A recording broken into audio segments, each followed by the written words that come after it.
Morning प्यारे बच्चों, कैसे हैं आप। मुझे पूर्ण विश्वास है लॉकडाउन का पालन करते हुए आप सभी लोग अपने अपने घरों में पूर्ण रूप में सुरक्षित होंगे।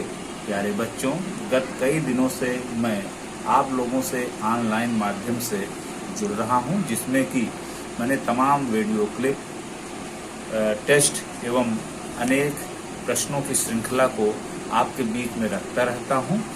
और जैसा कि आपको पता है कि हम केमिस्ट्री में इस समय सेकेंड यूनिट में चल रहे हैं, जिसे सुविधा की दृष्टि से हमने 2 भागों में बांट रखा था। पहला भाग हमारा उत्प्रेरण था, जिसे कि हमने खत्म कर दिया, और दूसरा भाग हमारा इस समय कोलाइडी चल रहा है, जिसमें भी हम लगभग मध्य में पहुंच गए हैं। प्यारे बच्चों, आज आइए हम चर्चा करते हैं टिंडल प्रभाव पर। टिंडल प्रभाव, टिंडल इफेक्ट। आइए इसको समझने से पहले हम एक प्रयोग द्वारा देखते हैं। एक पात्र में हम सबसे पहले कोई वास्तविक विलयन लेते हैं, जैसे जल व नमक का विलयन, यूरिया का विलयन, जिनके की कण अति सूक्ष्म होते हैं, 50 एंगस्ट्रॉम से नीचे होते हैं या 1 नैनोमीटर के लगभग होते हैं। तो हम इसमें वास्तविक विलयन लेते हैं। पहले वास्तविक विलयन ट्रू सॉल्यूशन लेकर के इसमें हम तीव्र प्रकाश किरण प्रवाहित करते हैं, भेजते हैं।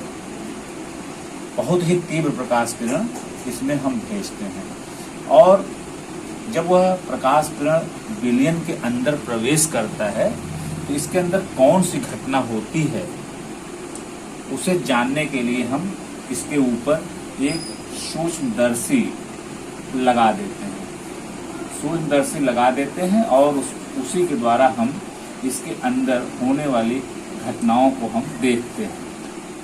तो प्यारे बच्चों, जब तक प्रकाश किरण पुंज बाहर रहती है, जैसा कि आप पता ही है कि जब तक ये बाहर रहती है तो ये जिस मार्ग से होकर के गुजरती है वहां पर, और उस मार्ग में आपको प्रकाश दिखाई पड़ेगा, क्योंकि ये प्रकाश है। प्रकाश से हम कोई भी चीज देख सकते हैं। तो जिस मार्ग से होकर के गुजरती है वो मार्ग एक तो हमें दिखता है, उसके आसपास चीजें दिखती हैं। लेकिन जब यही प्रकाश किरण पुंज हम वास्तविक विलयन के अंदर ले जाते हैं तो हमको क्या उम्मीद होती है? हमें उम्मीद ये होती है कि जब यह प्रकाश किरण पुंज विलयन के भीतर प्रवेश करेगा, जो कण हैं वो हमको सूक्ष्मदर्शी में दिखने चाहिए। लेकिन ऐसा होता नहीं है। देखने में यह आया है कि जो प्रकाश किरण अंदर जाता है उसके माध्यम से कुछ भी दिखाई नहीं पड़ता है। यहाँ तक कि खुद जो प्रकाश किरण की लाइन है, कम से कम उसे तो दिखनी ही चाहिए, लेकिन लाइन भी अर्थात मार्ग भी हमको नहीं दिखाई पड़ता है, अदृश्य रहता है, या मार्ग में भी अंधेरा रहता है।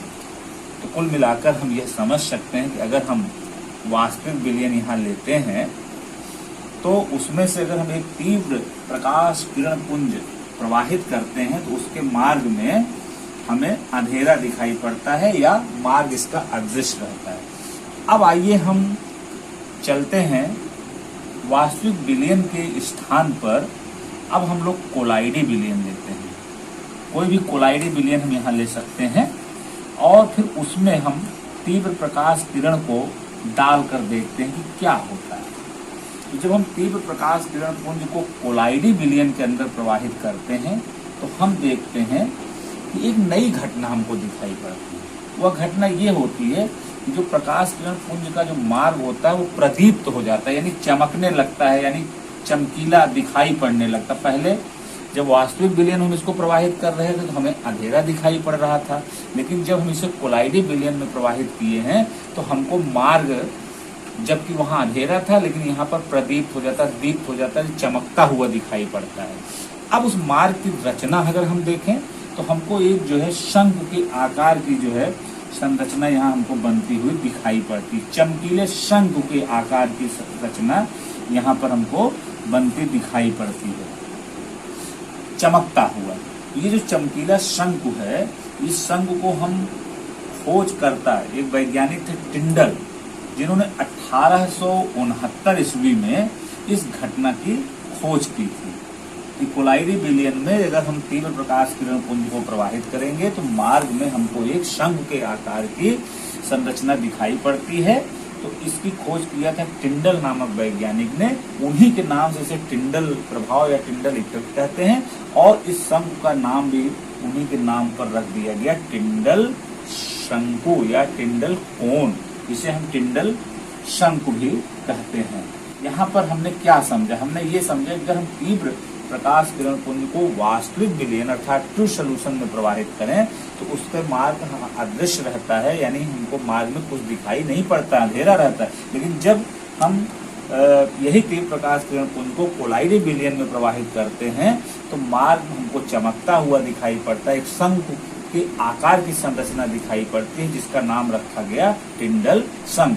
अब एक प्रश्न यहाँ पर उठता है कि जब हम वास्तविक विलयन में इस प्रकाश किरण को प्रवाहित किया तो हमको यह शंख क्यों नहीं बनता हुआ दिखाई पड़ा, और कम से कम शंख नहीं बना तो कम से कम रास्ता तो मार्ग तो हमें दिखना चाहिए था, क्योंकि प्रकाश जहां भी जाता है प्रकाश से हम कोई चीज देख सकते हैं, और कुछ दिखे न दिखे कम से कम प्रकाश जाता हुआ तो हमें दिखना चाहिए। तो उसका एक कारण बहुत ही साफ साफ स्पष्ट है, वह यह है कि वास्तविक विलयन के अणुओं का जो आकार होता है वह अति सूक्ष्म होता है, 50 एंगस्ट्रॉम से कम होता है, बहुत सूक्ष्म होते हैं। जब प्रकाश किरण उस पर पड़ती है तो अणुओं द्वारा प्रकीर्णन की घटना नहीं होती। हमें खूब मालूम है कि कोई भी चीज दिखाई पड़ना वो निर्भर करता है प्रकाश के प्रकीर्णन पर। तो अणुओं का आकार अति सूक्ष्म होने के कारण यहाँ पर वास्तविक विलयन के अंदर प्रकाश किरणों का प्रकीर्णन नहीं होता, इसलिए मार्ग में हमें अंधेरा दिखाई पड़ता है या अदृश्य दिखाई पड़ता है।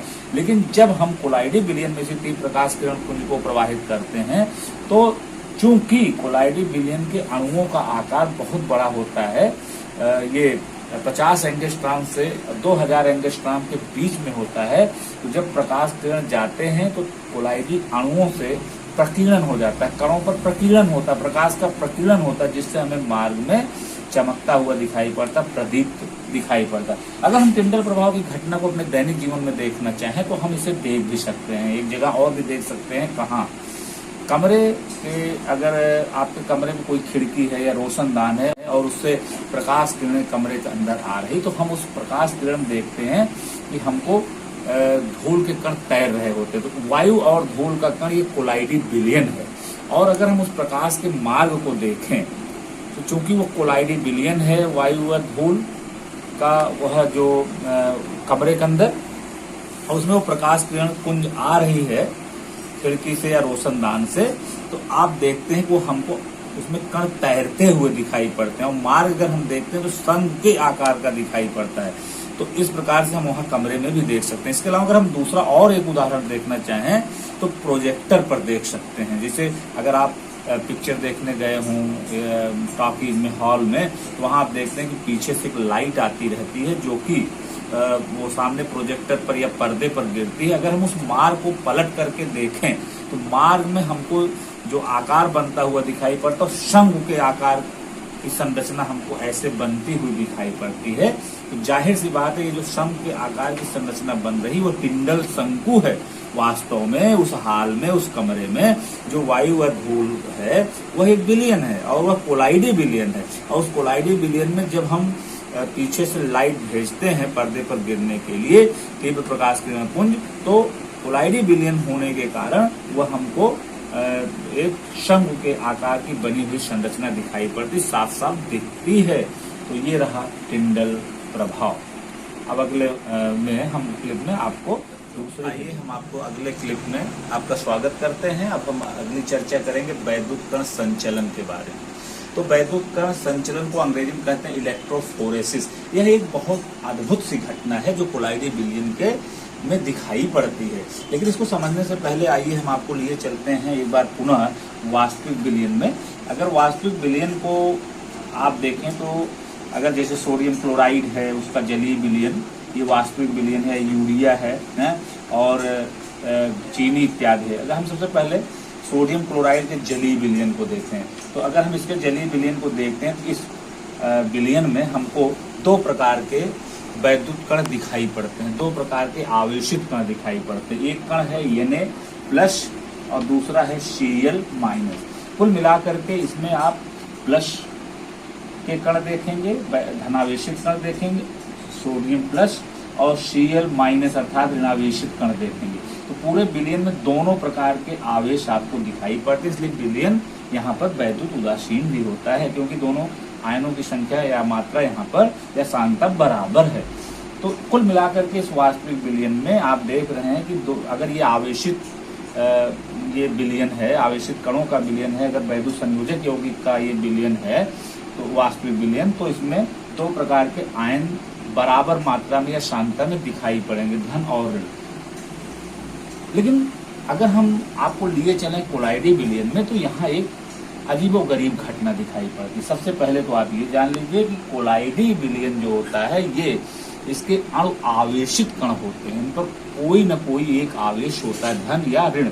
बड़ी आश्चर्यजनक ये बात है कि यहाँ पर दोनों आवेश विलयन के अंदर नहीं होंगे, केवल एक ही प्रकार, अगर कोई एक कोलाइडी विलयन है तो उसके कणों पर केवल एक ही प्रकार के, सारे कणों पर एक ही प्रकार का आवेश होगा, चाहे धन का चाहे ऋण का, अर्थात एक ही प्रकार के आवेशित कण होते हैं कोलाइडी विलयन। उदाहरण के तौर पर अगर हम फेरिक हाइड्रोक्साइड सॉल है या टैनिक ऑक्साइड सॉल है, तो इसके अणुओं पर केवल धन का आवेश होता है, अर्थात ये धनावेशित कोलाइडी कण इसमें पाए जाते हैं।